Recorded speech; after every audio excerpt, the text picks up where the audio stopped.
Hello, everyone, and welcome to season 2 of Sunday Morning Quarterbacks. Obviously, we're down one today. Our main man Rex won't be joining us today. He's still in Vegas. Um, but nonetheless, we're here, and it's another season, another year, ready to make people a lot of money, get people paid. If you haven't already shared the link, please share the link, like the video, the whole nine. Obviously, we got our other host today, Spin Doctor. Welcome back. I see you got the Super Bowl locker room in the background. So obviously, That's the mission. That's the mission. I know you're very excited about this season. For me personally, like I said, it's a great year for me. I obviously my team has Super Bowl aspirations, as do yours. For me personally, I just like I said, I keep saying I'm excited. I don't know how many times I can keep saying it, right?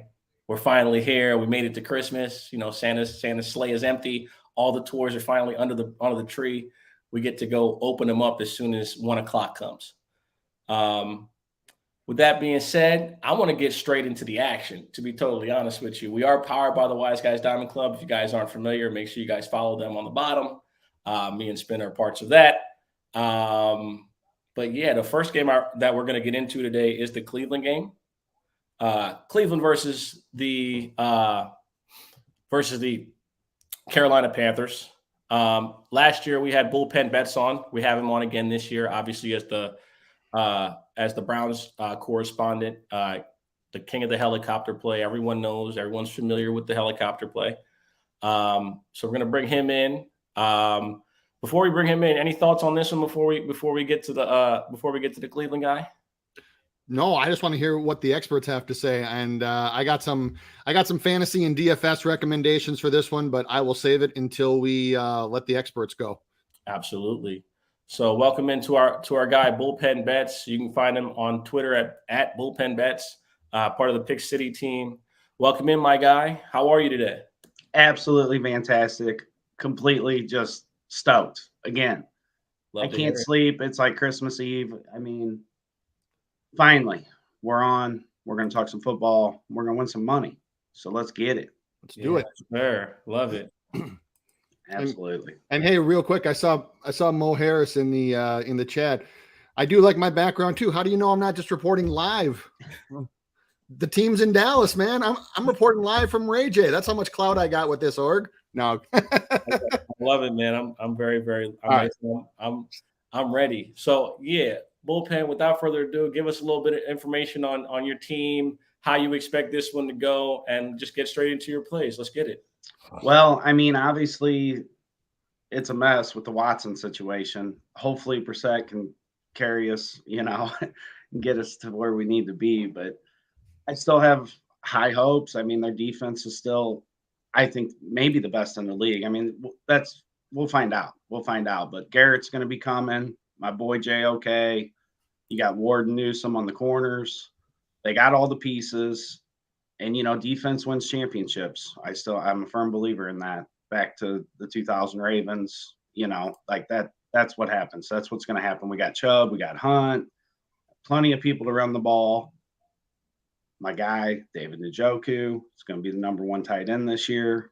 I think that's a good move for them. It's all about Chubb. But I mean, they just need to hand the ball to. Did you just freeze for you? He's froze. Oh, he froze. Oh man. You're so excited, man. So excited that the whole thing. Yeah, well, see, that's what happens, man. Week 1. That's how it goes, man. So much hype. They don't want us getting to the money. Bullpen, you went out there. Are you good? Are you back? He's back. Yeah, we're good, man.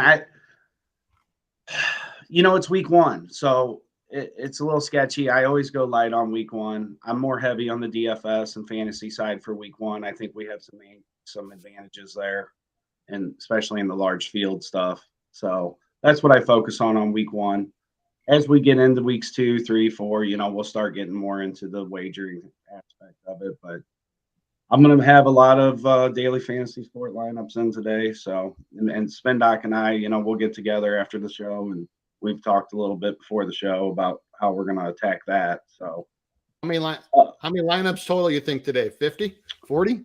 Well, I'll break it down. I'll have the morning slate, the afternoon slate, some showdowns, some all days. A couple milli makers. I don't get crazy with that because it's just the odds are, Oh, yeah. I'm an odds guy, but I do like to play the lottery too. So, I got 2 teenage daughters, so we can use a little bit of lotto luck over here.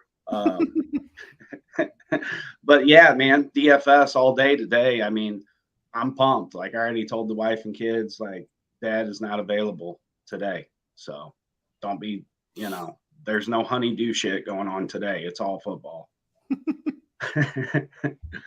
For sure. So well, let's get into it. What are your looks for today? In this one, I have 2, but I'm gonna let you. They're both on the other side as well. I covered the Panthers just because I know you got the Browns fully taken care of. Yeah, I gave out the Browns again as a future. Last year it didn't work out for us. I got them at 50-1. I waited for the number to settle. Super Bowl bound. I mean, if Brissett can carry us there, and Watson is just super talented. I still can't believe that they landed him, and it's unfortunate that he got suspended. Whatever. There's different opinions on that, but when you're talking about just the football aspect of it, I'm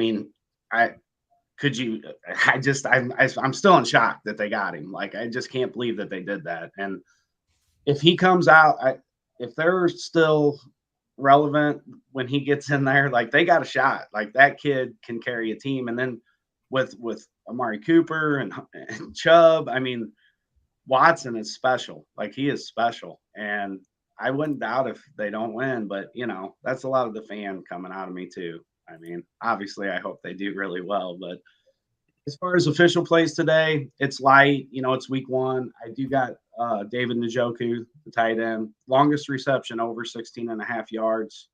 I got it at -105.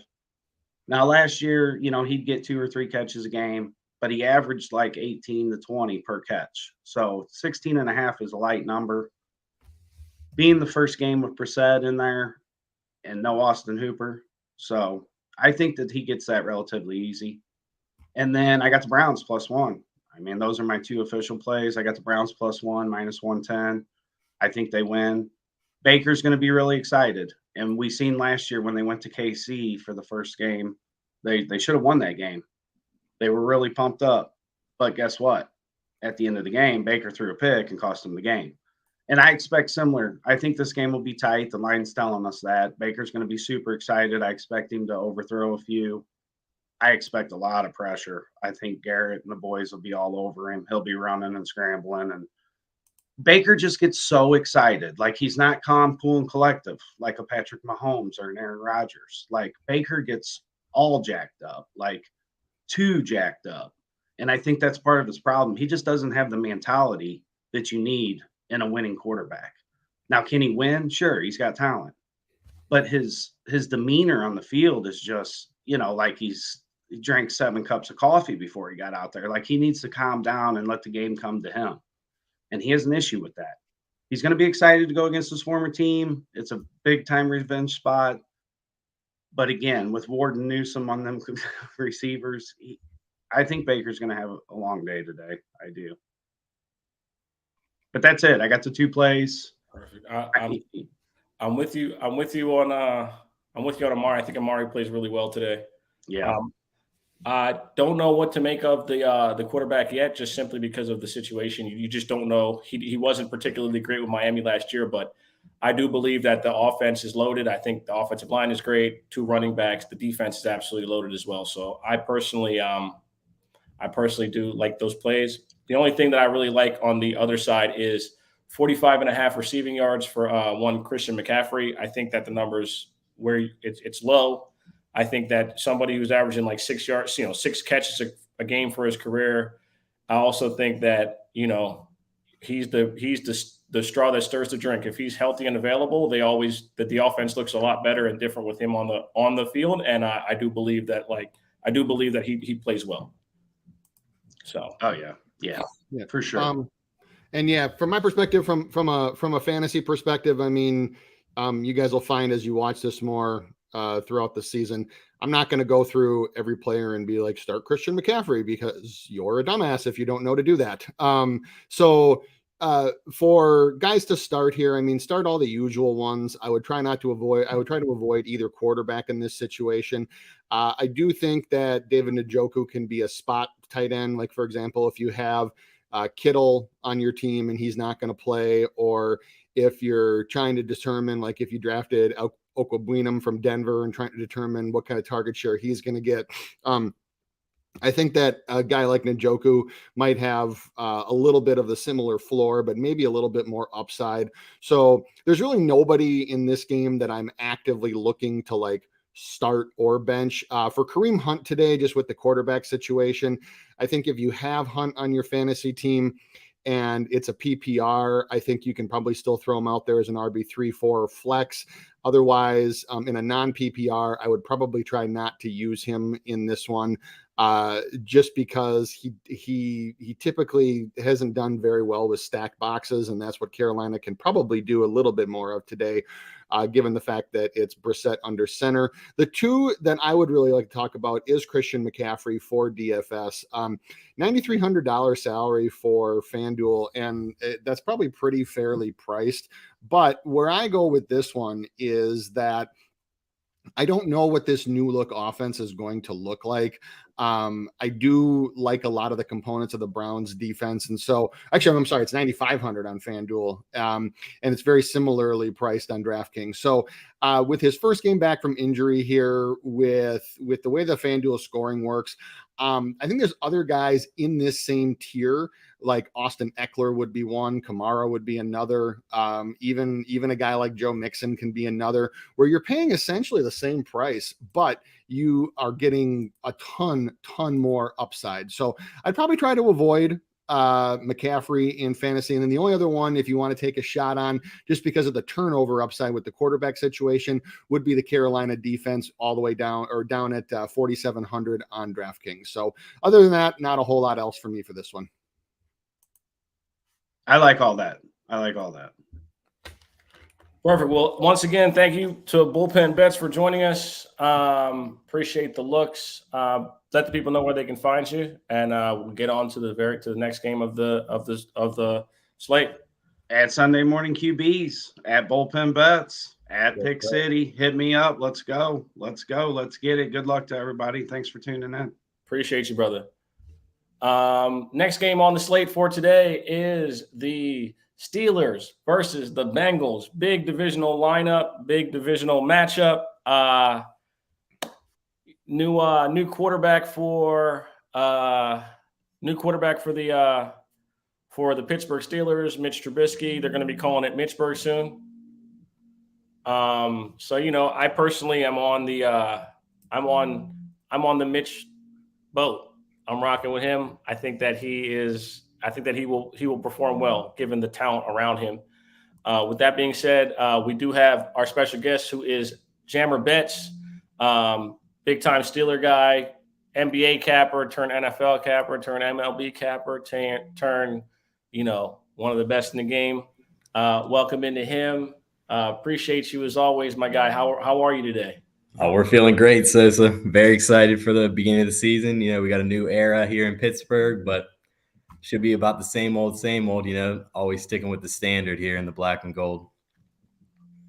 This is one of the most evenly bet games of the week right now. According to Action Network, you got half the bets. The bets are split 50-50. The line hasn't moved much. It's Pittsburgh at a +7. And I'll talk about what I think about that in just a second. And then with the money, 52-48. Most games have a significant, at least a 5 to 7% disparity, but this one has just held on the entire week, where, I mean, it's just equal across the board. I don't think that Jammer's breakdown is going to be as equal, but I'd like to hear what his thoughts are on the it opened at Cincinnati -6.5, moved to the 7 for the threshold, and the total right now, I believe, is sitting at 44 and a half. Yeah, so look, we're always fair and impartial over here. We're all trying to make money. I'm not gonna try and sway you guys one way. I mean, we saw what happened last year. The Steelers lost to the Bengals twice. It's now been 3 in a row, but we have not seen the Pittsburgh Steelers lose to the Cincinnati Bengals 4 times in a row since the 80s. And in Mike Tomlin's era, he is, I believe it was 23-8 against the Cincinnati Bengals. I mean, he's pretty much owned Cincy and Cleveland. It's been a little bit more close with Baltimore, but it's kind of seeming like the Bengals are trying to be the new guys in town in the AFC North. But obviously with the Steelers, we had some big losses, some key pieces that have been on this team for a while. We lost Big Ben, Juju, Joe Hayden, Stephon Tuitt. But with all those guys that went out, we had at least an equal replacement, if not an upgrade, at every single one. And like Bullpen said, defenses are going to win championships, and this is going to be the healthiest we see this defense all year. Last year, we saw a bunch of injuries with TJ Watt, Tyson Alualu, a bunch of guys in the secondary. So with the highest paid defense in the league, they're going to have big expectations. And we saw a great defensive game in the first matchup between the Bengals and the Steelers last year. Steelers lost 24-10, but it was just all big plays because out of all the drives for the Bengals, only 2 of their drives were longer than 4 plays. So our defense was shutting them down. It's just giving up those big, long, either run plays to Joe Mixon or a deep ball to Jamar Chase. So if we can hold them in check today, I think that we can be good. At least keep it close, because the spreads last year were like 3.5 or 4 points, and obviously we're seeing a 7-point spread here. But with a divisional game in the AFC North between these two, it's almost hard to believe that it's going to go outside of a touchdown. Love it. I'm dealing with something over my. But yeah, for me, I agree with just about everything you said. I love the Pittsburgh Steelers in this situation. I mean, to give us a touchdown in a divisional matchup is absolutely insane in my opinion. So I bet him at 6.5. I thought the line would move down. It moved up to 7. I personally I love the Steelers with the 7. And I also like Chase Claypool for a touchdown. You know what I mean? They kind of stayed quiet, won't really talk about him as much. They kind of made it seem like Pickens was the guy, when obviously we know that, Tomlin was just allowing him to get his feet wet. We all know that Chase Claypool is supposed to have a big year, in my opinion. To get him at plus 270, seeing that he's going to be working in the slot. Trubisky loves tight ends and slot receivers. They've been very productive with him as the quarterback. I like Claypool, plus 270 to score a touchdown. And I like Pittsburgh with the points. Yeah, don't sleep on the Steelers today.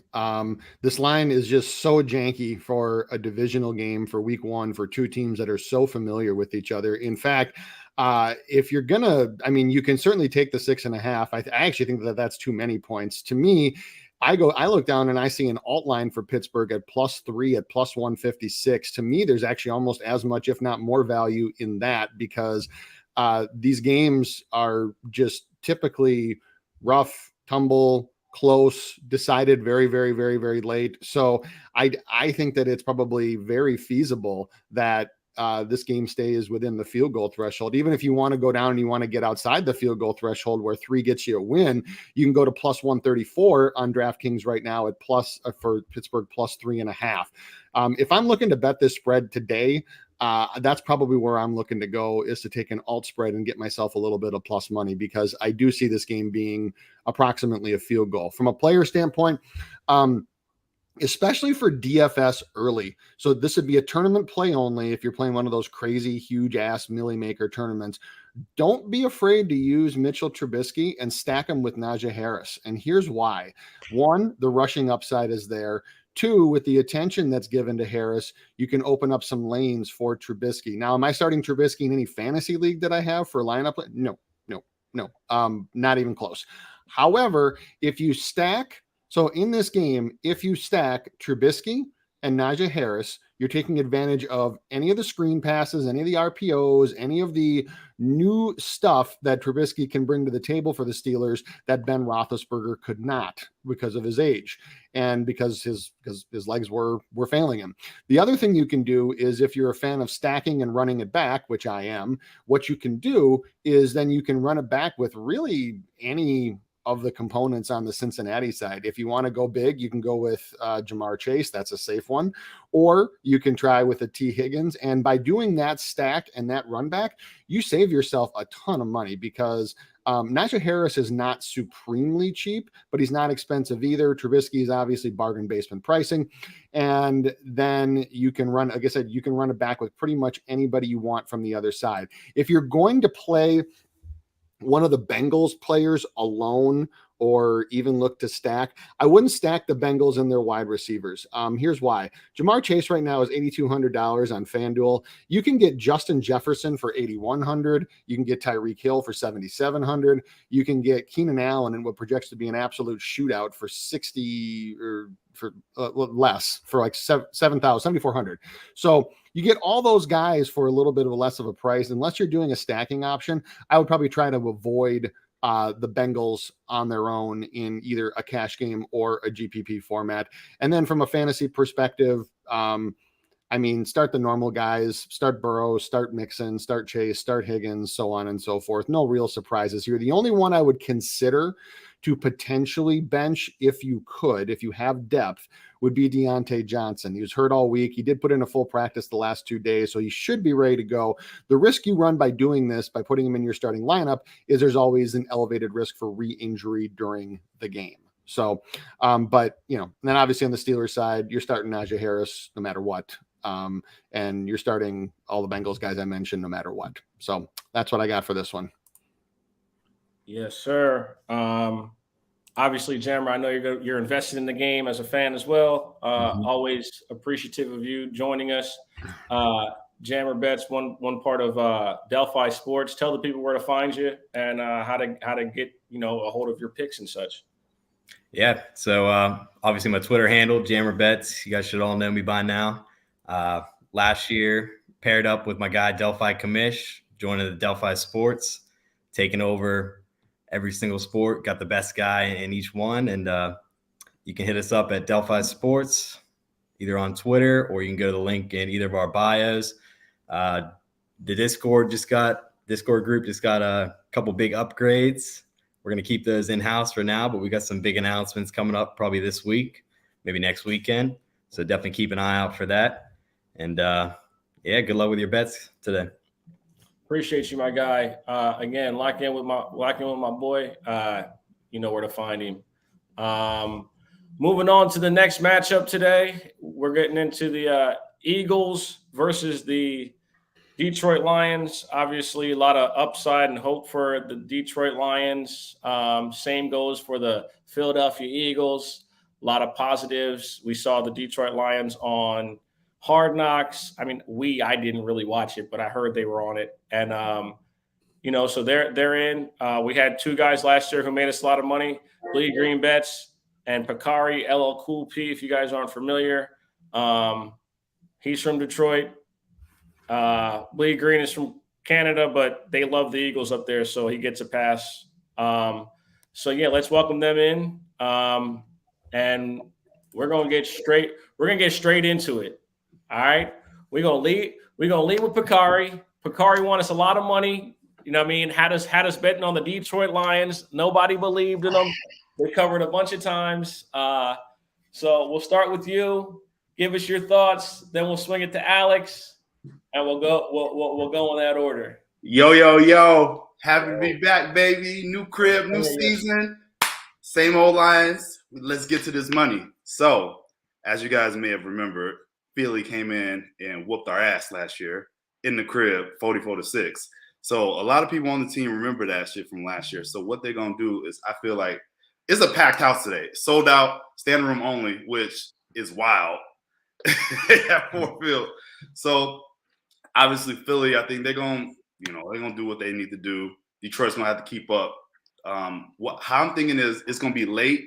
Philly going to be up by 10 and watch Detroit's going to get a garbage touchdown and get a backdoor cover. So that's why I'm staying off of the spread today. What my official bet is, I'm going with over because I feel like a lot of points are going to be scored today, mostly by Philly, but I feel like Detroit's going to have to keep up. So official over 48.5 at -110. That's good. But you could have watched at least one episode of Hard Knocks, man. Come on. I'm not gonna lie. Like I caught like a couple little segments, and the only reason I caught one segment is because I seen like a video of like Eminem there, and I was like, for some reason at that given second, I gave a fuck about what Eminem was doing. So That's fair. That's fair. It happens. They got him on Hard Knocks. They got Yeah, Eminem on on Hard like Knocks. the last episode. Yeah. So if y'all aren't familiar with Bleed Green Bets, big time Eagle fan, hockey guy. Obviously, we know him from the hockey. Bleed Green, obviously, because he's an Eagle fan. Yeah, man, take us into it. What are you liking today? What are your thoughts on your season? Oh man, etc. I know everybody's on the Jalen Hurts hype. Everybody's saying he's a new QB and everything like that. I gotta see it. One thing I'm really excited about the Eagles this season is their defense. They have gotten some really good pieces on defense this year. Again, I took the boy Nakobe Dean as defensive rookie of the year as a future at plus 2,000. So I think he's actually gonna have a really good season for the Eagles, and I think already he's kind of entrenched himself in the preseason. The way he's like all over the field, the way he's talking to his teammates, he's really kind of already coming into his own. So I'm excited about that. One thing I'm looking at into this game is player props. The line moved quite a lot from yesterday to today. It was -4 and then moved to -5.5. So again, that's a big line move for literally a day. We should be whipping ass now. I don't know by how much and how many points Jalen Hurts can put up, but I think definitely our first drive is going to be scripted and it's going to definitely have to go well and should go well. This guy is in his third year as in that offense with the coach too. So one look I'm looking at is Dallas Goedert. His player props haven't moved up much. They're actually moved down. And I think, yes, A.J. Brown is with the Eagles now. But I don't think he's gonna go away too much from Dallas Goedert. I think he's great on the unders there against linebackers. I think he's gonna feast tonight. So I have him for a TD at plus 150. And I have him for over his yards at 47.5, I believe, on Bet365. Depending on where you can get him, that's almost even money, -110. So those are my two looks, and that over the only reason why I wouldn't touch it, Bakari, is the defense. If this defense of the Eagles that I see that we can put together, I don't know how many points you guys are gonna score. You might just score 6 again. Hey, it is Jared Goff. hey, I'm sorry, hey. I can't. We're better this year, I feel like. All right. You Give us are. a little bit of credit. You are by like this much. It's all good. For me, it's not a new crib. It's same crib, different corner. So of the house, you know, my corner got smaller. I got a family now, so it is what it is. The game is the game, right? Right. The game is the game.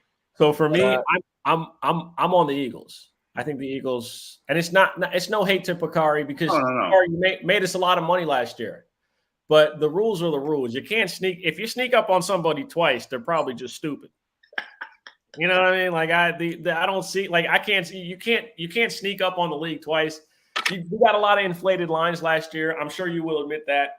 Mm-hmm. You will, for a team that beat you by 40 the year before, for the line to be 3.5 or 4.5, you were like, what the fuck? Or 4, a flat 4 to start.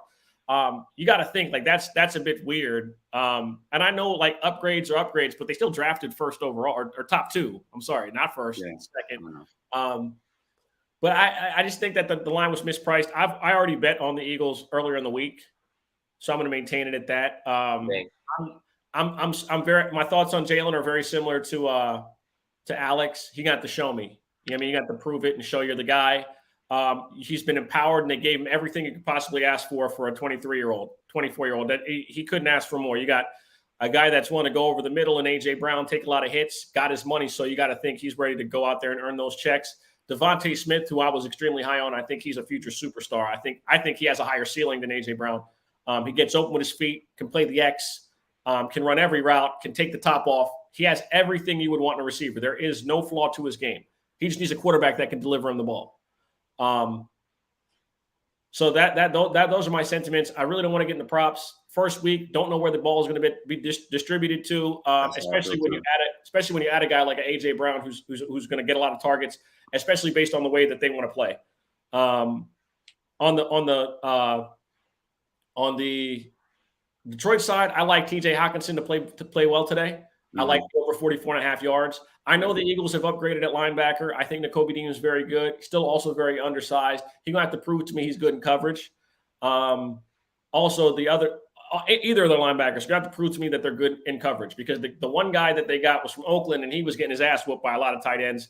And Nakobe Dean is undersized. So if you're going to give me a 6'5" tight end running seams or running across the middle against those guys, I think that he's going to have a considerable advantage. Also, one thing that's good about Jared Goff's game is his ability to throw over the middle of the field. It's always been his best ability.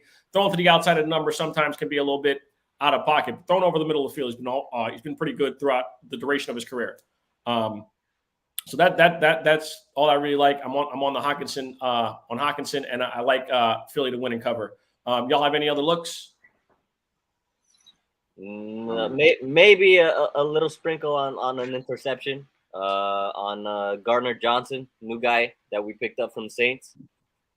If Goff is gonna have to come back from behind, he's gonna take some shots, and usually it ends up in interceptions. He's probably not gonna test Slay right there, but the safety's probably gonna be in the back, just maybe waiting for a ball and ball hawking it. And he's probably our best safety already. So yeah, and on that too, two other things I was looking at. If we're gonna have to come back from behind, Swift's over receptions is at 4.5 plus 110. That hit at a high clip last year, and then him anytime touchdowns plus 135 too. People want to look at those. Yeah, for DFS and for fantasy, this is a tougher one for me. For the game itself, the line opened at Philly -4. It's been bet up to 5.5, 57% of the money or of the bets, and 50-50 on the cash is where it stands right now. Total 46.5, been bet up to 48. That's not a surprise. Most of the money in the bets is on the over here. People are expecting a lot of points. I need to see, with these new weapons and this new configuration, what Nick Sirianni does on offense. Guys who know my fantasy stuff has been, you've been hearing me all summer talk about Miles Sanders, no, Miles Sanders, no, Miles Sanders, no. And it has nothing to do with Miles Sanders, the player. I like Miles Sanders, the player.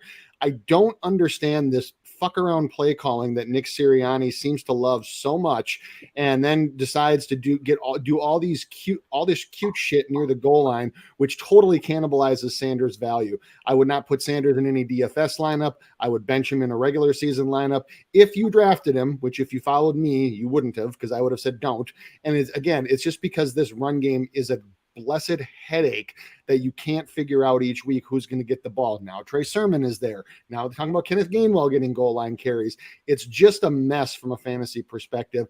I personally, the only Philadelphia Eagles player that I want in DFS today is Jalen Hurts, and I want him in a cash game because of the rushing upside. You got to pay up for him, which you do with any premium quarterback. So you're going to have to find value elsewhere. But with the rushing upside, with the boost in where people think the total is going to go, Sirianni, the one guy that he just constantly trusts to make plays, which I understand, is Jalen Hurts. So if you're looking for other player props, yeah, I think the Goddard one can make sense. I wouldn't be surprised if he scores today.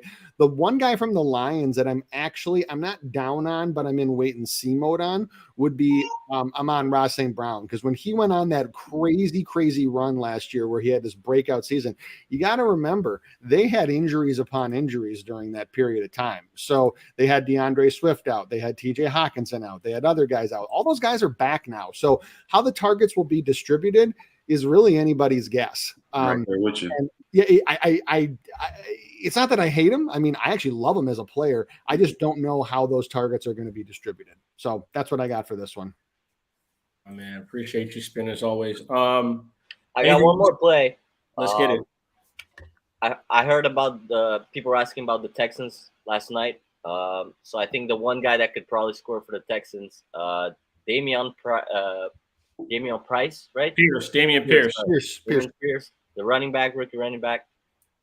He's been acclimated to that offense. They need weapons. He's one of their weapons. And if anyone's gonna score for Houston today, it's probably gonna be him. I think. And he's at a pretty good number. I think he is at plus 180 or plus 150. That's another really good valuable prop right there. For sure. So also remember, you guys can catch both these dudes. Their Twitter handles are on the screen. Watch me complain about the Lions game today. Appreciate you both as always. Well, I'm waiting for like the sad meme at the end. It's just you already know. The Lions lined up. So best of luck. Best of luck to both of you. Appreciate you joining. Let's go Lions, baby. Appreciate you guys. Got the flag out. Let's go. Thank you. Appreciate y'all. Next game on the schedule is the Miami Dolphins versus the New England Patriots. We got our guy Michael Means, Miguel Means Jr., San Miguel himself. Michael Means picks teams. Big time Patriots guy. Appreciate you joining us this morning, my boy. And like I said last night, we're not going to have no problems as long as you keep winning. So they got me on parole. All right, 2022 version of the Foxborough Times. I already re-upped my subscription. I don't have no time. Subscription. We thank you. I don't have no time for losing, my boy. That's not why we bring you on the show. You show up, you drop the winners and bounce. This is why you're here. I bet. I'll be on parole. That's what's up. Cool. I like it. Man. Welcome in. Obviously, Mac Jones, year 2, new offensive play caller. I don't know how much stock you put into that. Obviously, we know Bell. Everyone knows what he does. Talk to us. Tell me what you like, what you see today, and let's roll with it. Spin Sauce, what's up? Good to be here. So one thing you have to lock in is when you see 2 AFC East teams, it's probably going to go under. But when you put them in September, it's really probably going to go under. So one good look I have is of course on the under. So what we're getting is kind of like 2 new teams. I don't know what to expect from our offense. I don't know our identity. Bill uses the first 5 weeks of the season as our preseason anyway. So you never know what you're going to get. But one thing that we've done as the Patriots in the AFC East is we've garnered a lot of hate. So teams use us as their Super Bowl. Like the Bills smacked us up in the playoffs. That was their championship right there. Like it was over after that. So I expect Miami. This is a statement game for Mike, the new coach. I think they come in there hot. They're gonna give us a game. I don't have a look for the side because it could go either way, but definitely I'm on that under. 2 props that actually one prop that I like is over on the Miami side. Mike Gesicki is at plus 150 for over 3.5 catches. Now, the look is they're not going to look for Gesicki to make plays in the offense like that. They want to move him to the line and help out that way. But Tua's not accurate deep. Tua gets Tyreek Hill, but it's like, what are you going to do? You know what I'm saying? What are you going to do? It's like giving Ferrari to someone who can't drive. You know what I mean? It's like Tua can't. He's not accurate downfield. He's just not that guy. Tua's probably got 2 or 3 more years in the league as a starter before he's gone. So yeah, give me that under. He's gonna look the dunk to Gesicki. So yeah, Tua's my guy too. Nah, bro. Don't say that, so don't say it. Just real quick with the total, Mike, like you were saying. So total opened at 44.5. It's actually been bet up slightly, 45.5. You can get a 46.5. I believe you can get that on FanDuel right now. You can. So right now, 88,241 total bets on this game online. 31% of the money and 69% of the bets are on the over. However, this is reversed where it's 58% of the money and 42% of the money is on the over. So that would lean into the narrative that you were saying when you have a disparity between bets and money. What that usually tells you is that there's some large wagers being placed on one of those sides. And for here, it appears to be the under, because even while that's happening with the number of bets, the total's actually gone up. So interesting line movement for this one. So and then for the spread itself, you have a 2.5, which it opened at 2.5 and it's been bet up to 3. You get the 3.5 in some cases, which for me, for this game, makes it unbettable. I would not touch anything on this game that's not within a field goal one way or the other. Majority of the money and the tickets are on the Dolphins, 55 and 70%.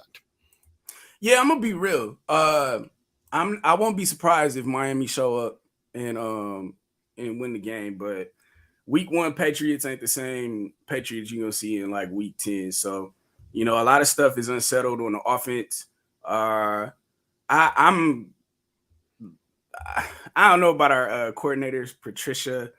I guess, you know what I'm saying? Joe Judge. I'm gonna give him some time. I ain't gonna judge him in week 1, but week 5, I might go ahead and fire these dudes live on the show. But the Foxborough Times is definitely behind that under. And like I said, we'll look on the Miami side for props. Bro, if you betting props on the Patriots right now, like, you're a brave man. You're brave. Like bro, what are you doing? Like, bro, you're brave. That's real. Facts. You got money to blow.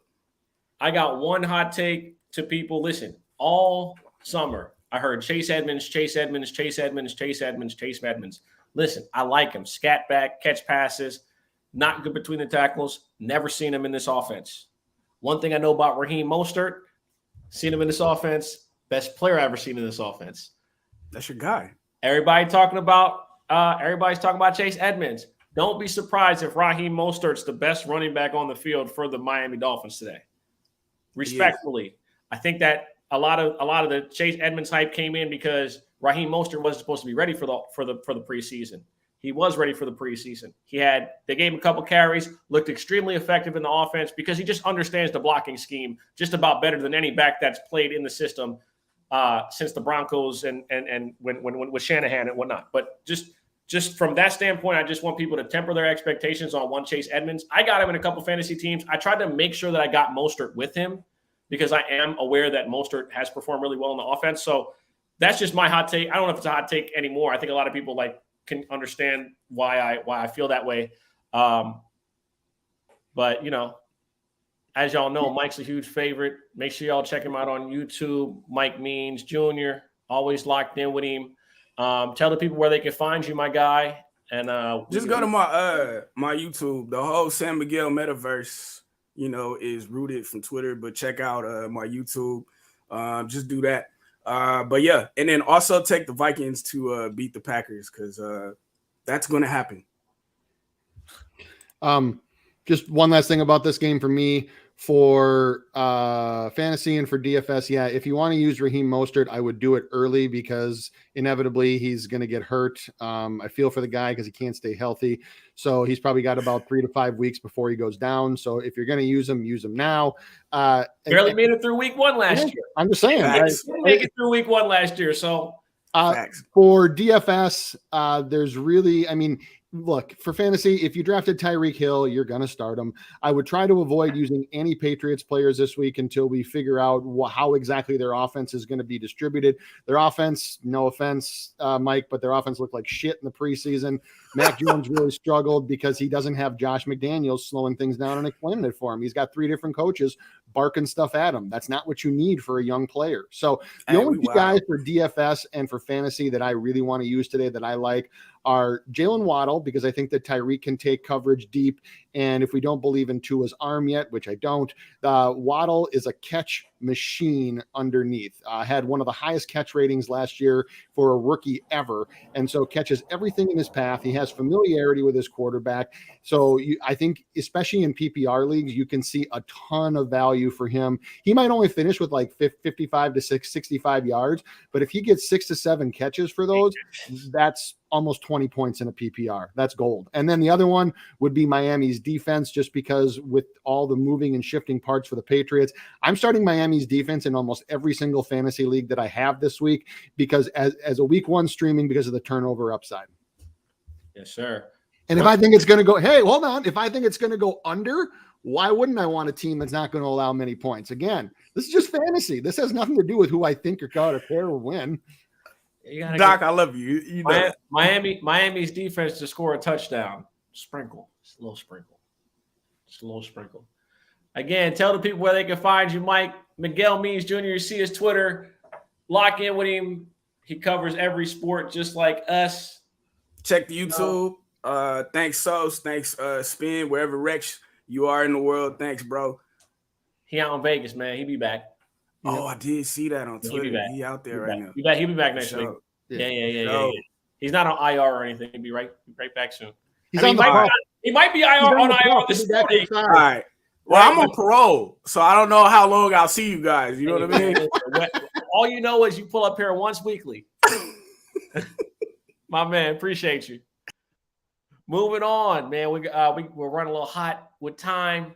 But moving on to the next game, Packers versus Vikings. Last year, me and Spin went head-to-head with this. I lost. So I'm not doing that this year. But we do have someone new on the show that we did not have on last year that people are familiar with on the Twitterverse, on the Twitter page. Y'all familiar with him on whether you buy his VIP. He's been rocking out with me since he kind of popped up on the scene a few months ago. Absolutely savant when it comes to baseball betting, as far as like size totals, props as well. That's probably why he got his name what it is. I think he actually got his name because of basketball, but I could be wrong. Y'all know him. It's Prop God. He's been rocking with us since he popped in, since he really popped up on the scene. Y'all probably didn't know that he's a huge Packer fan. Now you do. And obviously it's the Packers versus the Vikings. So we're going to just get straight to it, man. What do you see? What are your thoughts? And where are you going with this? What angles are you looking at? And welcome in. First episode of Sunday Morning Quarterbacks, man. Appreciate you being a part. Yeah, definitely. I was going to say what's good, Sosa and the Spin Doctor. I appreciate you guys having me on this season for the show. I am a big Packers fan. If I could have got the virtual background for the Packers, I would have did that. It would have been cheese all behind me, bro. But I think it's going to be you want me to just start off how I'm looking at the game? Yeah, for sure. Absolutely. Share with us, man. You're new. The people aren't familiar with you on the video, you know what I mean? So, you know what I mean? Just clear it up. Oh, if you seen me I could have seen me on Daily Bread, but being on the camera, that's the important part of doing in this. So I'm going to do it as much as I can, you know what I'm saying? Absolutely. But yeah, I did get my name throughout basketball season. Then it kind of went up crazy doing MLB, but NFL is the same, you know what I'm saying? It's just all year round. Looking to keep passion for me and the community, you know what I mean? So for sure. How I'm looking at the game, it's tough. Big news. Bakhtiari just got ruled out for Green Bay while I was waiting.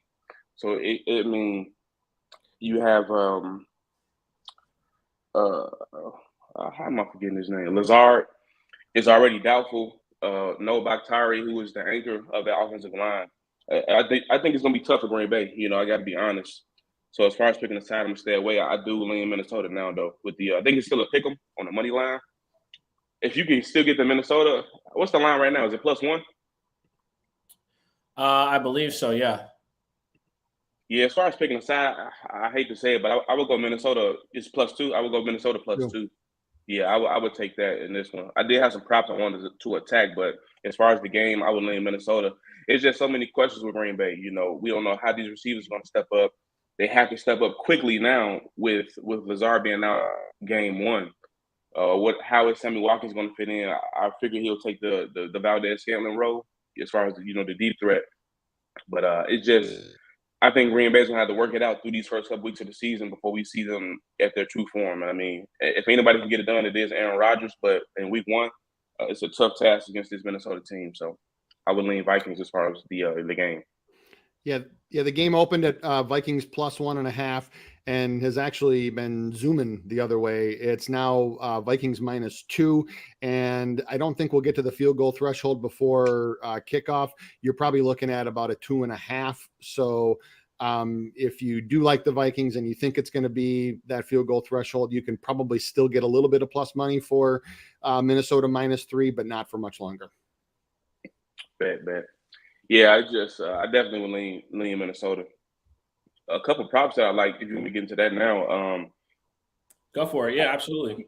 Yeah, I like Aaron Jones over 11.5 rush attempts. I thought that was way too low, just going off the situation that they're in. You're on the road, unfamiliar offense. You're gonna lean to Aaron Rodgers and this Green Bay offense is gonna lean on the guys that they know. You know what I mean? So 11.5 rush attempts. Jones covered in 9 out of 16. No, he covered in 10 out of 16 games last season. And I expect a heavy volume from him today. I expect him to be spread around, as far as in the slot receiving and things like that. And we'll see a lot of A.J. Dillon, I'm sure, as well. But I think Aaron Jones is going to have a lot of volume today, which is why I also like over 49.5 rush yards. I think if you can attack that Minnesota defensive front on the right side of it. I mean, they did bring in some additions, so I want to see how they perform. High expectations on both sides of the ball for Minnesota, but just off the volume alone, I think it's an Aaron Jones spot. So over 11.5 rush attempts and over 49.5 rush yards. Those are my two props I like. Love it, man. Spin. Yeah, just real quick, I saw W put this in the chat. What's a good temporary fantasy tight end if Kittle isn't playing?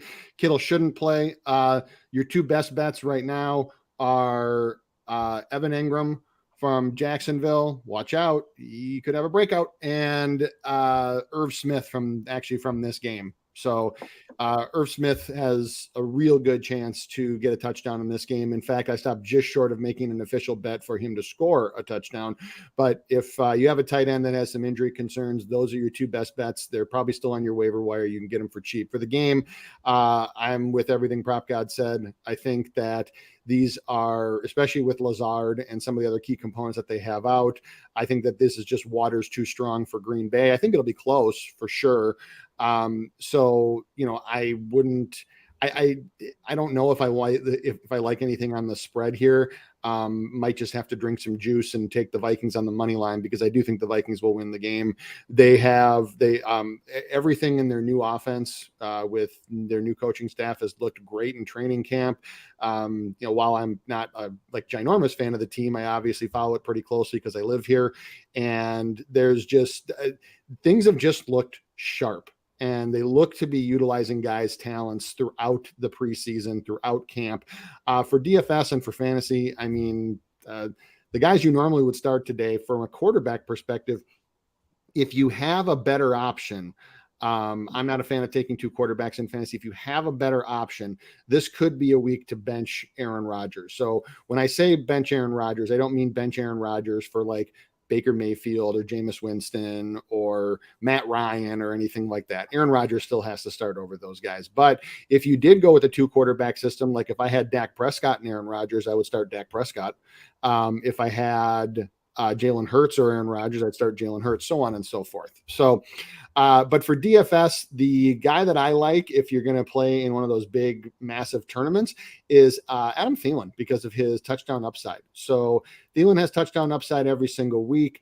The team has already talked about how, their quote unquote plans would work out perfectly if Thielen got between 9 to 11 touchdowns this year. That of course means he has to stay healthy, but Thielen is a lot like Raheem Mostert in that if you're going to use him, now would be the time to do it, because you don't know how long he's going to be healthy for. So with a lot of the deep routes and stuff that the new offense centers around with Justin Jefferson and even with KJ Osborne, then I think that can clear up a lot of the underneath stuff for Thielen. So I think that there can also be some PPR gold in there too. So I wasn't big on Thielen coming into this season. I don't have many shares of him in any of my fantasy leagues.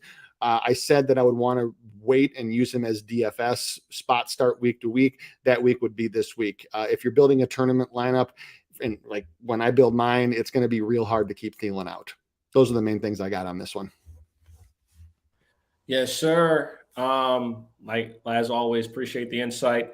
Prop God, tell the people where they can find you. Tell them, what you got going on and how they can get in touch with you in the event that they're trying to find you. Oh, yeah, you can find me on Twitter at @PropGuy_. Things I got going on a lot, but the newest thing is the Winner Circle podcast presented by FTN Bets. Sosa was just a guest with me on that on Friday. Check that out. We got some looks for this Sunday in there as well. So yeah, that's the biggest thing for me right now is the getting the podcast going. Appreciate you for coming up with me and looking to continue to expand and just the content world when it comes to sports betting, because I feel like that's going to be the king of it as it expands. You know what I mean? Everybody has a VIP, so it's how do you differentiate and keep growing? Absolutely. So again, appreciate you this morning. Let's make some money, sir. Have a wonderful. Best of luck to you, your VIPs, and everybody involved. We'll see you next week. Definitely appreciate y'all. Yes, sir. So we made it through the first hour. It's been pretty good. We're great on time. Next game we're getting into is the Chiefs versus the Cards. As a Niner fan, it brings you great joy to see that the Cardinals roster is not looking as great as people would like it to. So I'm not going to say anything good about them. I personally do believe that this Cardinals team is a lot better than people are giving them credit for, personally because they won 11 games last year with no strategy as to how to overcome injuries that they didn't see coming, like Rodney Hudson, DeAndre Hopkins, J.J. Watt. I think with a year with an offseason and to integrate some level of a plan in the event that those players aren't available, like DeAndre Hopkins won't be available the first 6 weeks. I think that they have a great opportunity here to still be just fine as far as like a playoff team. I do think that this is the year that expectations for Kyler Murray get fulfilled to some extent. I think he's on deck to have a great season. The only quarterback that was more accurate than him last year based on completion percentage was Joe Burrow.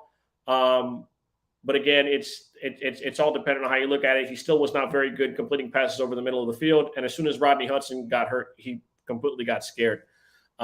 That's the Cardinals side because we don't have anybody covering the Cardinals for us. Going to bring in the guy that we know. Good luck, bad luck. His name's Chuck. We all know him. He is super fan for the Kansas City Chiefs. Kingdom Cast podcast. Obviously, I lock in with you and your boy Country and a couple of the others every opportunity I get. Big changes in Kansas City. All-pro receiver out the way. Got a lot of draft capital for him. Looked like you spent it wisely. We can only see. Tell us where we're at today. Hey, first off, man, thank you for having me on. It's great to be back for season 2. I know you don't like looking at that sign in the background. I know it still haunts you to this day, but it's all good, bro. I'm over it, dog. It's been a couple years of therapy. I'm good now. But yeah, man, we do have some changes, man. Our receiving core, like you mentioned, it's not as top heavy this time. We had to get rid of Cheetah. Cheetah, he wanted to ask for a few more dollars. Even though we gave him a great offer, but it's tax free in Florida, so I get it. He requested a trade. He got what he wanted, even though he's still kind of scorned about it for whatever reason. I don't get that. But anyway, I think our receiving core is more balanced this time. Starting off, McCole, he's got the most experience out of everybody in the system since everybody else is basically new. So I expect him in his contract year to produce even more because every year he's been in the league, his production has gone up. So, and he's gotten better. But the new guys here, MVS, he got the long contract, even though it's an option after the first year if he don't step up and produce this year. Then you got Juju on the 1-year deal, a prove it type year for him, and then Sky Moore, the rookie. First off, he's going to start out slow. I think they're going to bring him along slowly like how they did Tyreek in his rookie year. and then as the season goes along, they're gonna ramp him up a bit. So don't expect any major things from Sky just yet. Probably look for him more so on the back end of the schedule. But as far as this game goes, man, here's a few things I want to point out here. Arizona, it doesn't look good for them. You mentioned their injury report and everything. I saw that Zach Ertz is going to try to play. How effective he'll be, I don't know. They may just use him as like a decoy or maybe blocking the run game or something. But against the type of scheme that Spags runs, Kyler Murray did not do well against the type of scheme. So the Chiefs, they mainly run cover 0, cover 1, and cover 2 in their scheme. A lot of man coverage. They one of the highest rated teams in the NFL running man coverage. One of the highest rated blitzing teams in the NFL. And I got a few things here with Kyler here. Kyler was like 18th in passing rating against this type of coverage. And that's out of 23 quarterbacks that faced this type of coverage last year. So not good for Kyler, man. And as a result, Arizona, they leading on the run more. When James Conner was out on the field, they ran the ball 55% of the time. Because Kyler has limitations against the blitz, especially against the middle, because he's so short, it's hard for him to see the middle of the field. And that was also, and just to add to that, that was accelerated when Rodney Hudson went down. When Rodney Hudson went down, you just saw listen, if they had to bring an extra backer, they didn't care. Just get pressure in the A and B gaps, and you're going to get this guy off his spot. And he's going to start to panic. That's what you saw the second half as soon as Rodney Hudson was out of the lineup, for sure. Yeah, big facts. And, Rodney's one of the guys I missed in the beginning when he left because he was so good for us. But, past in the past, you got Creed Humphrey now. He's one of the best in the league, so it's all good. But just to continue moving forward, as far as what we did on defense, we addressed the defensive line. I feel like we got a little more depth this time. We had added Carlos Dunlap, who was a terror against the Arizona Cardinals team last year. Like, he made DJ Humphrey his bitch, basically. So we got him.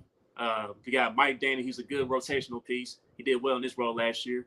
George Karlaftis, the first-round rookie out of Purdue. He had a great preseason. We expect big things from him. And then Frank Clark.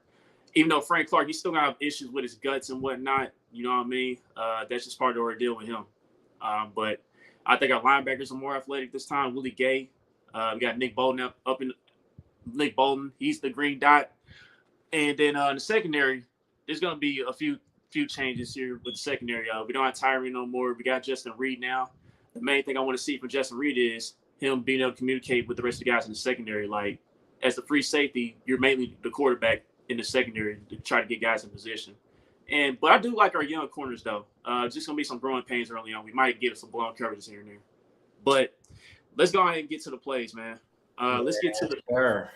I want to see what your thought process is, because I think we might be looking at it similarly, but I want to hear what you have to say from a Chiefs standpoint for sure. Yeah, all right. So let's get these anytime touchdowns out the way. James Conner, I think they're gonna lean on him for sure. I expect the Cardinals to get behind. They're gonna lean on him some. So anytime touchdown -125. Travis Kelce. I mean, they say Isaiah Simmons can run with him, but football's out of our angles, and certain routes I don't think Isaiah Simmons can mess with Kelce. So Kelce, I got that at -155. And then McCole Hardman. I see a splash play in this game from McCole Hardman. So anytime touchdown +280. And that's all on DraftKings Sportsbook, by the way. All right, and then I got a few more. I'm going to go defense here. Kyler Murray, just based on what I said in regards to the scheme and everything, I got him down for an interception at -125. And I got the Chiefs at 3 sacks at -110. And then I want to correlate the McCole Hardman stuff. McCole Hardman over 44.5 receiving yards at +125. And then the last one I'm going to do is Patrick Mahomes, the longest pass, at 45+ yards at +130. So one bomb. You like at least one bomb. And I like that angle because like you said, it's one catch, 60 yards, touchdown. You hit all three in one. So I like the idea. I like the thought process. They've been using, obviously, McCole in that take the top off role. Obviously, he is not Tyreek Hill. He don't have the quick twitch from that the cheetah got, but we're talking straight line speed. He's right there with just about anybody in the NFL. So you got to believe that an offensive schemer like a like an Andy Reid, Eric Bieniemy, will be able to find areas to exploit his abilities. Spin, any thoughts on this one? Man, Chuck was so detailed. I don't even know how I can follow that, man. That was superb. That was superb, man. Man showed up on point today. Yeah, I was ready. Yeah. I was ready. No, for this one, the one guy that I would consider strongly using for DFS, starting in any lineup you got him, is Marquise Brown. That's just due to just pure lack of options. There's the rapport with Kyler to begin with, but I mean, you have Rondale Moore out, you have D-Hop suspended, you have all these things that they got going on that side. That leaves the top 3 targets today. Oh, Zach Ertz, reports are he's going to play, but he's going to be limited. So you have the top 3 targets today as Marquise Brown, AJ Green, and Andy Isabella. So if I'm Kyler Murray, I know who I'm throwing the ball to. So if you can find props for targets, I know they're hard to find. Marquise Brown targets, Marquise Brown catches. This is a situation where the man should literally just dominate the workload because there's nothing else there in the receiving core. So lack of a better option. I do love the McColl one as well. I think that you can use him in DFS. If you do, stacking Mahomes and Mecole Hardman and then running it back on the other side with Marquise Brown can be very, very profitable. You can do that if you're playing the 3:00 only games as well. But if you're playing the main slate, Patrick Mahomes has a projected ownership of 9% or less. To get somebody like Patrick Mahomes in a game that projects to have a high total with under 10% ownership, I know what I would do with that one. I would at least take a shot on it. So you can very, very easily fit that into tournament. You can fit it into cash games. You know, people think it's so funny because in fantasy drafts and in DFS, like Mahomes is just getting stunted down. I'm like, wasn't this guy just an MVP? I'm like, it's not like he just forgot how to play quarterback. And it's not like the talent that he's got around him is a bunch of shit either. So I like a lot of Mahomes stuff today. I think that you can also look at his passing yards prop. But again, for fantasy, Marquise Brown, I am penciling into every lineup that I have because who the hell else is going to get targeted? That's just like lack of a better option. Jacoby Myers had that on the Patriots last year, and he was PPR gold because there was nobody else to throw to. Brandon Cooks had the same thing for the Texans, so on and so forth. You get my point. Yes, sir. Chuck, anything else? Any last plays before we get out of here? Make sure you let the people know where they can find you as far as your podcast, as far as your week to week, and we'll get on to the final matchup of the weekend. All right, so don't take us on the spread. Please don't mess with the spread. This could go either way, man. Like, we can be up double digits late in the fourth quarter, and then we get backdoored at the end. So don't take us on the spread. Take the game total over. I think it does go over 53.5. I got it in minus 120 at DK Sportsbook. But other than that, man, you find me on Kingdom Cast. We on Spotify. We try to get Kingdom Cast, both Ks, 2 Ks. Yep, Kingdom Cast. 2 Ks. We on Spotify. We on YouTube, Facebook, Twitter, Twitch, you name it. But we're going to get the Apple together. Yeah, sir. Appreciate you as always. Make sure you type in with bad luck, good luck, Chuck. Peace. Real quick before we get to the next one, I saw Victor Gonzalez in there, DJ Moore or Michael Thomas. Here's what I'll say about that one is that Thomas has probably a higher floor if he plays. Moore has a higher ceiling. If you're doing it in a PPR, then I would probably for sure do Moore. If you're doing a half PPR, you can probably flip a coin. That one's pretty close. Thomas is expected to play. He should get a reasonable amount of workload. The problem here is that with just coming off of all those injuries, is he going to have a burst to go downfield? Saints don't look downfield much anyway. So that's why I said I see somebody answered with Moore. That would be my lean if I had to pick. But I think that it depends on, do you want floor or ceiling? So if you want floor, Thomas has probably got the safer one because Baker Mayfield isn't his quarterback. And if you want ceiling, DJ Moore has the potential to catch a few long ones. Yes, sir. So we're moving on to the big, to me, I think the biggest divisional matchup of the weekend. We got a team that made the playoffs last year and a team that should have made the playoffs, but their coach was too fucking stupid. A lot of expectations for this Charger team. They got the Golden Boy quarterback that everyone loves. I was a big, I bet a lot of Raider games down the stretch last year, and they won me some money. Starting with Thanksgiving when they beat the Cowboys. Just my quick thoughts in regards to this. I personally I love the Raiders this year. I think that any team that can make the playoffs with an interim head coach, losing your number one receiver, losing one of your better defensive backs, and just being placed in the position that they were last year, for them to even make the playoffs was absolutely amazing. And I do think that they built on what they had. I think that on the other side, that the Chargers are a hell of a football team as far as talent goes. I don't trust their coach. I think their quarterback is that guy for the future. Will he be a superstar? I think he already is a superstar. I just think that at some point he's going to have to the coach is going to have to come through for him. I think the coach has failed him. Coach failed him last year, and I don't think Anthony Lynn should have been fired. But that's a different conversation for a different day. We're not going to go there. Two people we have covering these two teams: KD from last year, Vegas Raiders. He's from Canada, big time Raider fan. Made us a lot of money last year if you tailed him. And then Jude, my guy, SUPE Prime on Twitter. He big time Patriots guy. Couldn't get the Patriots obviously because Mike did such a great job with them from a gambling standpoint last year.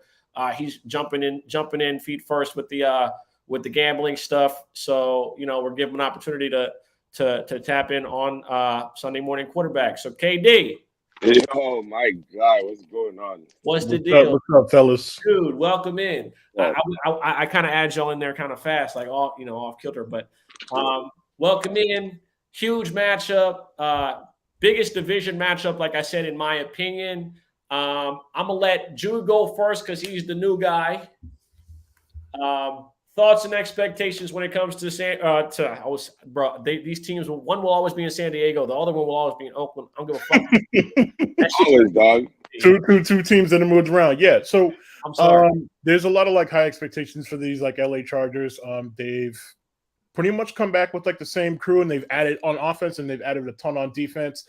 Khalil Mack, Sebastian Joseph Day in the middle, J.C. Jackson, who is out, which will definitely be a factor in this game.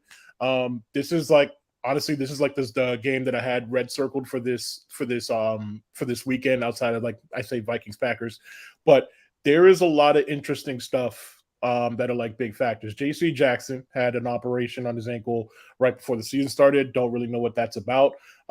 That's going to be a big factor in this game, given that Devontae Adams, the best wide receiver in the league, is going to be on the other side. I think right now, I believe that the Chargers are -3.5. They're the -3.5 favorites for this game. I am actually inclined to go with KD's squad and go with that. Yep. Go with the Raiders at +3.5. I think what a lot of people are not thinking about is Josh McDaniels versus Staley type defenses done very, very well in the past at attacking them, and not having J.C. Jackson on the outside there, I think will allow them to layer some things in that'll really allow Raiders to score a bunch of points.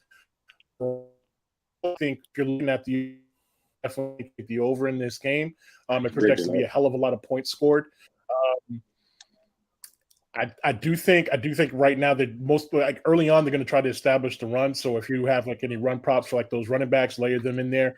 Austin Eckler, there's not really any value there for an anytime touchdown. I think it's minus 125. But if you wanted to add him into a parlay, including a touchdown prop, I can't hold you. But yeah, that's about it for me. Honestly, it's I'm very high on the offensive production for pretty much everybody on both sides. I think you're going to hit the over in yardage for everybody. Just for the Chargers players, I would definitely be very measured when it comes to the touchdowns for Mike Williams and Keenan Allen. They typically don't score a lot of touchdowns, but they do get their yards against the Raiders, given that it's a divisional matchup and teams know each other really well. Yes, sir. KD, your thoughts? I mean, he already picked your team, so what are your thoughts? You know how we vibing tonight? All right, this afternoon. You know how we going? This is the big 1-7. This is the big 1-7. All right. So, yo, man, glad to be back. Yo, shout out Spin. Yo, Jude. I just think I just want to talk before I get into like the bets and stuff. I'm just more going to talk about the team. I just find like, we made all the, additions that we needed to do, especially, the big one with Devontae.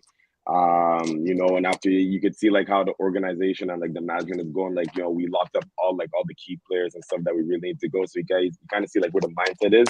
So I'm looking forward to it. I really hope the opener would have been in Vegas, get a rematch of last year's game because it was a good one. But nonetheless, man, it should be good. And I've been on the show last year and I did talk about Derek Carr and how I've been like kind of like low key like on the fence with him. But I find like he really now has everything. Like he really has everything now to make this offense succeed. So like, to me, it's like kind of make or break with him. You know what I mean? I know he's got so many different coaching changes, all the years that he's been with Oakland, with the Raiders. But but yeah, man, I think like everything is just set up for him to I could go MVP if you want. You know what I mean? If you want to put a little sprinkle on that, on the Carr MVP, I wouldn't be mad at it. You know what I mean? So, but in terms of like my looks and like my leans, like for the bets for today, I do like Derek Carr 1.5 TDs over. I think I'm gonna go with Devontae to get a tud, and I like Waller to get a tud as well. And that's another thing. Like if you looked at our red zone efficiency in terms of scoring when Gruden was there, like we're in like the lower parts of the 20s, like 22, like 22nd, 23rd, like at 29. I don't think Josh McDaniels, he's gonna bitch around again. There, like like Waller's gonna free up. You're gonna have to double Tay. You got Renfro, you got Jacobs, and we got a whole like threshold of freaking running back. So I think like our red zone efficiency is gonna like boost up. And the fact that like we were 29th last year, and then we still made the playoffs. If we could get like in the middle range, 10 to 15, sky's the limit. You know what I mean? And I know like the offensive side is kind of shaky, more so on like the right side, but I think. We'll see how it's gonna go against, a good like D-line on for the Chargers. You got Bosa, you got Mac, they got some boys that can get there, but the big factor is that JC Jackson's not out there. So like, I think Tay's gonna eat. I also like him on the receptions. I think it's at 6.5 last time I checked. So yeah, man. That's what I'm liking for today. My man, appreciate you. Real quick, you got anything to add? Go ahead. You good? The one thing I was going to say, like just in addition to what he said, like I definitely do like what he said about like the red zone efficiency. I think he was a little bit overselling that Raiders offensive line. It honestly feels like 4 Chipotle employees and Colton Miller, honestly. But Josh McDaniels really knows how to scheme things up to scheme for that. So it's like, especially when in the red zone, look for those bubble screens to like Tay, something that they did in Green Bay a lot for like those touchdown props, maybe isolating Waller on the backside with all the receivers bunched up on the other one, especially in the red zone. So I like the receptions. I like the yards. The only thing is for like touchdowns, I would definitely lean more towards Waller and Tay. But everybody else, like take the yards. I think it's going to be like a lot of like fireworks today. Love it. I agree with everything y'all are saying. I think this game is prime matchup for a shootout. Just hope somebody has an AK and the other doesn't have a 6-shooter. And it's on you. I'm just wondering if there's anybody else, KD, on the Raiders who has the opportunity to be this year's sneaky good white athlete. Hey man, listen. I heard he's first one in, last one out. I heard he's the first one in, last one out. I heard he's a gym rat. Study of the game, student of the game. Yep. Great teammate. Great work ethic. A real coach's guy.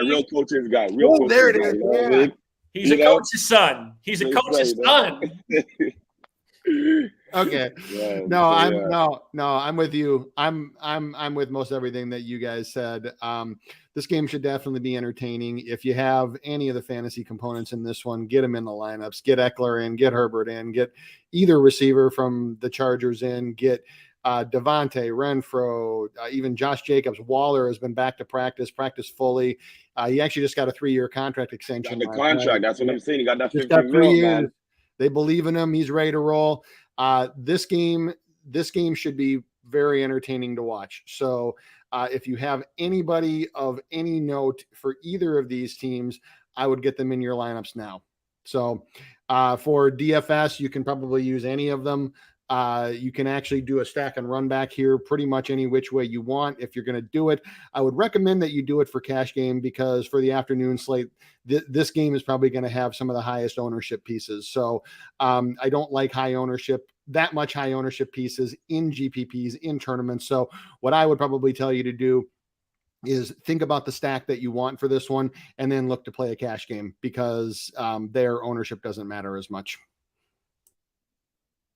Yes, sir. As always, I think we covered every angle: spread, size, props, DFS, fantasy. I mean, what else could you ask for?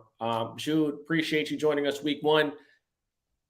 Next week, we'll see you. Make sure you lock in with Jude. He does a Patriots space every Tuesday night, I believe. Is it Tuesday? Wednesday? We're doing every Wednesday, but it's under consideration. We'll move it around just to get some Patriots fans together. Patriots Nation, big time fan. Even though he's covering the Chargers for us, clearly he knows what he's talking about with ball, or else I wouldn't ask him to cover a team that wasn't his. KD, last year, again, got us paid. Get us paid again this year. Appreciate you as always, my brother. Man, always. Catch you next week. And, it's time for me and Spin to finish up the slate. Let's get to it. Cowboys, Bucks. I know you got the Cowboys. I'm gonna just let me get that out of the way. I know you got the Cowboys winning, covering, whatever it is. Cowboys money line, CeeDee Lamb 100 plus, Ezekiel Elliott always. No, I'm just kidding. It's on you, dog. What are you liking for you guys? Obviously, a lot of turnover with the offensive line. A lot of noise about the team and potential and what you guys might and might not have. So take us down that road, man. It's your team, your quarterback. Let's go. All right, here we go. So yeah, obviously you said at the start of the show, I got my background here because I mean, really, this is the only goal. The rumors, obviously, again, that this is going to be Brady's last season. I don't think you need a rumor to note that. He almost didn't come back this year. So this is probably going to be it. I can see this team blowing up a little bit after this year because of some of the salary cap issues that they got. But look, this is going to be a really good game. And right now for the spread itself, opened at Bucks at -2.5, got bet down to -2, 55% of money and bets, 81,773 bets right now per Action Network are on the Bucks. And so the line moving in a little bit of an opposite direction. So it's a slight reverse line movement, not too bad. But, for this one, I am probably going to be completely off the spread just because I can see this being a 1 to 2 point game. But where I'm looking here is at the total. So this total opened at 51.5. It's actually there's been a ton of money and bets, 63 and 91% on the under, which is actually betted down to 50.5. I'm going to watch this throughout the day. If I can get this one under 50, I'm probably going to take a shot on the over here. I think that Sunday night, first game of the season, typically you do see points. You saw a ton of points between these two teams last year. And, you do have some injuries on both sides, Gallup and Godwin. Gallup won't play, Godwin will, but he might be a little bit limited. But both of them are pretty close to back to full strength. And you do have a lot of changeover on the offensive line with Tampa. However, they have modified their offense a little bit more too. So watch for them to employ some more 2-back sets this tonight because they really love what Rachaad White is doing. So I'm probably going to be on Rachaad White over rushing yards. I might even be on him over receiving yards. I think that he can. I think that they can use him a good amount to spell Fournette or to even put him in 2-back sets to confuse the defense and really take away some of that pressure that Dallas likes to do. So, other than that, from a fantasy perspective, I would say, if you drafted Brady, you're starting him. If you drafted Evans, you're starting him. If you drafted Lenny, you're starting him. Most of the Cowboys guys, if you drafted them, you're starting them. The one guy that I might try to stay a little bit away from would be Zeke. And that's just because the Bucs run D the last few years, and even what they have brought back this year has been so elite. They've been top 10 3 years in a row now.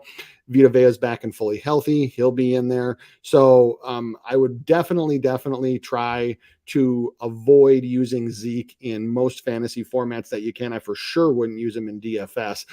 One that you can use, though, is Tony Pollard in the especially for PPR league. So for those that don't know, Pollard actually lined up and actually worked all offseason with their receivers coach on lining up in the slot and running out on routes. And this has to do with the fact that Jerry Jones and the team brass, first of all, they're paying Zeke so much, and second of all, they love him like a son, is that they just can't say goodbye. They just can't let go. And I wouldn't either, because he's still got a good amount left in the tank. However, they got this guy, Tony Pollard, number one most efficient running back when it comes to average yards per contact, average yards after contact, so many other metrics last year. He's in even better shape coming to camp this year. I told my VIPs to take as much Tony Pollard as you can. It's very possible by the end of the year he supplants Zeke as the starter for this one. So for Zeke, who they're probably going to use to run up the middle more and run between the tackles, that's not a smart thing to do against our defense. So I would take as little Zeke as you possibly can. But if you can get PPR lineups and stuff going on, Pollard should line up in the slot, and he should be out for a route on a decent number of passes this year, or especially early, because you have Gallup out. Jalen Tolbert is probably going to be a healthy scratch. He has really disappointed in August, so he's in the doghouse right now. So that doesn't leave a whole lot of options. But as far as the game itself goes, I mean, Tampa will win. I'm not even worried about that. What I'm, I'm not going to pick against my team. Right, but that's fair. However, for the spread itself, I could very easily see this being a 1-point game either way. So the spread is probably not something that I want to touch. It's too tight. No doubt. Brady historically is not good in primetime games. Except for the Super Bowl. So, like, just a cautionary tale. All 7 of them. Just a cautionary tale for the people that are out here. I mean, obviously, you're a Tampa guy. I have nothing I can really take in regards to the offense of Dallas. Too much turnover. You lose Amari Cooper. Gallup's not healthy. You're asking a third-year guy to be the guy. I think CeeDee Lamb is extremely talented. I think he balls out. I think he's the only player I would probably look at for any sort of props from a receiving standpoint. Obviously, the tight end had a great year last year. One thing is very difficult to do, though, is duplicate a season at the tight end position like the one he had last year. So I would be very wary and not necessarily wary, but just cautious early on. I like the game to go under. I actually lean towards that. Nothing really official, but I do lean toward the under. But that's really it for me in regards to this one. Obviously, first week, be cautious, be diligent in regards to your distribution of your bankroll across the books. Long season. It's a long season. It's a long season. It's not quite like baseball. Just remember that, every game you watch, hopefully you're getting a better understanding of what you're seeing, so that you become a better. Because a lot we can bring you analytics, we can bring you stats and numbers, but understanding what you see on the field is actually one of the major things when it comes to handicapping football and just being able to give people the best information possible. Once again, appreciate you as always locking in for the entire episode. Obviously, Rex will be back next week, and any parting words or anything you want to drop before we bounce out of here? Yeah, just a few final tips for anybody who is going to be playing DFS today, especially with week 1. If I would try to limit my exposure. I know that sometimes people try to, and because you said limit your exposure on bets, limit your exposure on DFS too. And the other thing I would say is that when you're doing that, when you're selecting anybody for props, for fantasy, for DFS, this should go without saying, but so many people do it. Like, don't chase last year's points. If you've noticed in some of the breakdowns that I gave today, I said very little about, well, he started against this team last year and had this many yards and this many touchdowns. That's a whole different season. That's a whole different season, a whole different situation, whole different coach, potentially coaches, personnel, so on and so forth. So don't look at last year's performance and automatically equate it to this year's production. Worst thing you can do early. That's what I got. Sure. Love it. Appreciate you as always. Sunday morning quarterbacks, 10 a.m. every single Sunday. DFS, fantasy, size totals, props, the whole nine. Appreciate you all for joining us. We will see you on next Sunday. Peace. Yep.